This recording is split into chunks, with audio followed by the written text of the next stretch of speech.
रीटा के पिता ने दुनिया छोड़ दी, जिसकी वजह से रीटा अपने मायके चली गई। रीटा वहीं पर रह रही होती है। कुछ वक्त पहले रीटा की शादी हुई होती है। शादी को तकरीबन 2.5 साल का वक्त गुजर चुका होता है। सब कुछ नॉर्मल है। इस दौरान रीटा अपने पति से बात भी करती रही, दोनों के बीच नॉर्मल बातचीत भी होती रही। फिर एक दिन रीटा के नंबर पर एक कॉल आता है। रीटा जाकर अपना फ़ोन उठाती है। वो फ़ोन कॉल रीटा के पति के मोबाइल नंबर से आया होता है, जिसे देखकर रीटा खुश हो जाती हैं। रीटा फ़ोन उठाती हैं, हेलो बोलती हैं, लेकिन सामने से उनके पति की नहीं बल्कि एक अनजान महिला की आवाज़ आती है। वो अनजान महिला हेलो बोलती, इधर से रीटा हेलो बोलती हैं, उधर से वो अनजान महिला हेलो बोलती हैं, जिससे रीटा पूछती हैं कि तुम कौन हो? ये तो मेरे पति का नंबर है और तुम उनके फ़ोन से क्यों बात कर रही हो? इस सवाल पर सामने वाली महिला ने जो जवाब दिया, उसे सुनकर रीटा को ऐसा सदमा लगा कि उसकी जान ही चली गई। क्यों? चौंक गए ना आप? लेकिन ये बिल्कुल सच है। दरअसल रीटा के पति के नंबर से फ़ोन करने वाली महिला ने कहा कि वो उसकी सौतन बोल रही है और रीटा के पति ने मुझसे दूसरी शादी की है। महिला के मुंह से निकली बातों को सुनकर रीटा को ऐसा सदमा लगा कि वो बर्दाश्त न कर सकी और उस बेचारी ने दुनिया ही छोड़ दी। और बस में सफ़र करते हुए रीटा ने अपनी माँ के गोद में सिर रखा और हमेशा हमेशा के लिए अपनी आंखें बंद कर ली। माँ रोती रही, बिलखती रही, लेकिन रीटा फिर कभी नहीं बोली और उसने हमेशा हमेशा के लिए दुनिया छोड़ दी। और इसी के साथ रीटा की ज़िंदगी की किताब हमेशा हमेशा के लिए बंद हो गई, लेकिन वो अपने पीछे हज़ारों सवाल छोड़ गई, जिनके जवाब आज हम अगले कुछ मिनटों में ढूंढने की कोशिश करेंगे। नमस्कार, आदाब, सत श्री अकाल। मैं हूं मोहम्मद आसिफ दुलार और आप देखना शुरू कर चुके हैं हमारी खास पेशकश केस डायरी विद आसिफ दुलार। हेलो, मैं तुम्हारे पति की सौतन बोल रही हूँ। तुम्हारे पति ने मुझसे दूसरी शादी की है। कुछ ऐसा ही उस महिला ने रीटा से कहा था। दरअसल ये पूरी सच्ची घटना हरदोई की है। यूपी का एक ज़िला है हरदोई। हरदोई में गांव पड़ता है जलालपुर। रीटा की शादी करीब 2.5 साल पहले सुरेंद्र नाम के शख्स से हुई थी। सुरेंद्र जलालपुर का ही रहने वाला होता है। और लेकिन शादी के कुछ वक्त के बाद ही रीटा की तबीयत ख़राब रहने लगी। ससुराल में उसका कुछ इलाज भी कराया गया, लेकिन कोई फ़ायदा हासिल नहीं हो सका, जिसकी वजह से पति पत्नी दोनों ही परेशान रहने लगे होते हैं। रीटा भी अपनी बिगड़ती हुई हालत से परेशान थी। फिर एक दिन पता चलता है, जांच में सामने आता है कि रीटा को टीबी हो गई है, जिसके इलाज के लिए रीटा जो थी अपने मायके चली गई। रीटा अपने मायके में ही रहकर अपनी टीबी का इलाज करा रही होती हैं। इस दौरान वो अपने पति से कुछ, मतलब जाहिर सी बात है, पति ससुराल में होता है और बीवी मायके में, तो दोनों के बीच कुछ एक फिजिकल दूरियां पैदा होने लग जाती हैं। ठीक होने के बाद रीटा जो है वापस अपने ससुराल पहुंचती हैं। कुछ वक्त अपने पति के साथ गुजार रही होती हैं। सब कुछ राजी खुशी चल रहा होता है। इसी बीच रीटा के पिता की मौत हो जाती है। रीटा के पिता ने दुनिया छोड़ दी। ये जो मई का महीना गुजरा है, इसी में रीटा के पिता ने आखिरी सांस ली, जिसकी वजह से रीटा को वापस अपने मायके आना पड़ गया।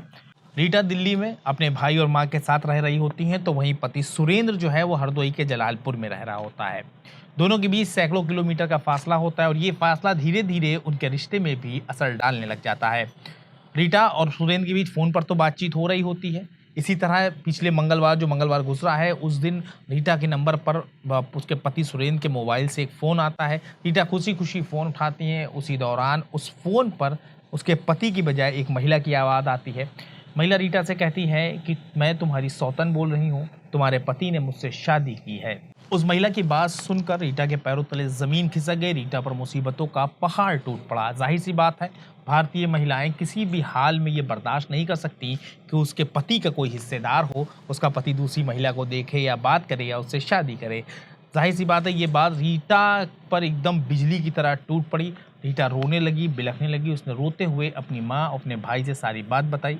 रीटा ने जैसे ही बताया कि माँ, सुरेंद्र ने दूसरी शादी कर ली है, अभी अभी महिला उस औरत का फ़ोन आया था जिससे सुरेंद्र ने शादी की है। ये बात सुनते ही बेटी के रिश्ते में इतना बड़ा खलफिशार के बारे में सुनते ही माँ के भी पैरों तले ज़मीन खिसक गई। आनन फानन में भाई और माँ दोनों रीटा के साथ कुल 3 लोग ये दिल्ली से जलालपुर के लिए निकलते हैं। ये सभी बस के ज़रिए आ रहे होते हैं। रीटा लगातार फूट फूट कर रो रही होती है। उसके आंसू ज़ारों का तार बह रहे होते हैं। इसी बीच रीटा की तबीयत बिगड़ना शुरू हो जाती है। पति की इस हरकत से रीटा को इतना गहरा झटका लगा होता है कि रीटा किसी भी हाल में खुद को संभाल नहीं पा रही होती है। वो ज़ारों कतार फूट-फूट कर रो रही होती है। वो बस अपनी माँ की गोद में सिर रखकर लेटी होती है, बस चल रही होती है। रीटा किसी भी हाल में बस अपने पति के पास पहुँच जाना चाहती थी। रीटा चाहती थी कि वो किसी बस पति के पास पहुँचे और उससे सवाल कर ले कि आखिर तुमने मेरे साथ इतना बड़ा धोखा क्यों किया? आखिर मेरी खता क्या थी जिसकी तुमने मुझे इतनी बड़ी सज़ा दी? रीटा ज़ारों कतार रो रही होती है, उसकी आँखों से आँसुओं का समंदर चल रहा होता है। वो अपनी माँ की गोद में सिर रखकर बस रो ही रही होती है। अभी जो है बस जो दिल्ली से निकली थी जलालपुर जाने के लिए, वो अतरौली पुलिस थाने के पास ढिकुनी गाँव के पास पहुँची होती है। इसी दौरान रीटा की तबीयत और ज़्यादा बिगड़ने लग जाती है। माँ और भाई उसकी तबीयत को उसको सँभालने की कोशिश करते हैं, लेकिन रीटा सँभल नहीं पाती और लगातार उसकी तबीयत बिगड़ती चली गई। रीटा माँ की गोद में सर रखकर बस रोती रही। फिर वो अचानक बदहवास हो जाती है और फिर उसने ऐसे आँखें बंद की कि दोबारा उसकी आँखें ही नहीं खुली और रीटा की मौत हो गई। रीटा अपने पति की दूसरी शादी के सदमे को कतई बर्दाश्त न कर सकी और आखिरकार उसने दम तोड़ दिया। रीटा के दम तोड़ते ही माँ और भाई दोनों फूट-फूट कर रोने लगे, वो दोनों चीखने लगे। फिर बस को रुकवाया गया, पुलिस को मामले की जानकारी दी गई, मौके पर पुलिस भी पहुंची। पुलिस ने लाश को अपने कब्जे में लेकर पोस्टमार्टम के लिए भेज दिया है। भाई ने पूरा मामला पुलिस को बताया है। फिलहाल पुलिस ने मामला दर्ज कर लिया है और मामले की तफ्तीश शुरू कर दी है। वहीं पुलिस जो है अब हर पहलू की जांच कर रही है, आखिर रीटा की मौत की वजह सदमा है या उसकी पुरानी बीमारी।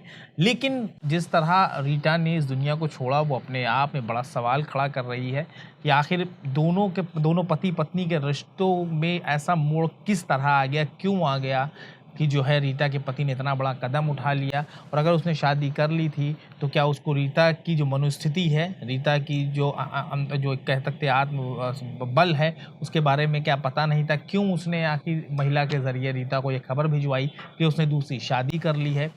अब ये बात पुलिस जांच में सामने आ पाएगी कि उसके पति सुरेंद्र ने शादी की है या कि वो महज एक मजाक कर रहा था या किसी और ने कॉल कर कर बस एक झूठी कहानी सुना दी जिस पर रीटा का इतना बड़ा रिएक्शन हुआ। ये सारे पहलुओं पर पुलिस जांच कर रही है और जांच के बाद ही मामला साफ हो पाएगा। लेकिन इस मामले ने एक बात तो ये साबित कर दी कि पति पत्नी को जितना ज़्यादा हो एक साथ वक्त गुजारना चाहिए और एक दूसरे से लगातार बात करती रहनी चाहिए। बात अच्छी हो या बुरी हो, एक दूसरे से छुपानी नहीं चाहिए, क्योंकि विश्वास इस रिश्ते की बुनियाद होती है। और जिस रिश्ते की बुनियाद हिल जाती है, जिस मकान की बुनियाद हिल जाती है, तो बड़ी से बड़ी इमारतें भी बेकार हो जाती हैं। कुछ ऐसा ही इन दोनों के रिश्ते में हुआ। बहुत जल्द एक ऐसी सच्ची घटना के साथ हम आपके सामने हाजिर होंगे। तब तक के लिए हमारी टीम को इजाज़त दीजिए और अपना ख्याल रखिए।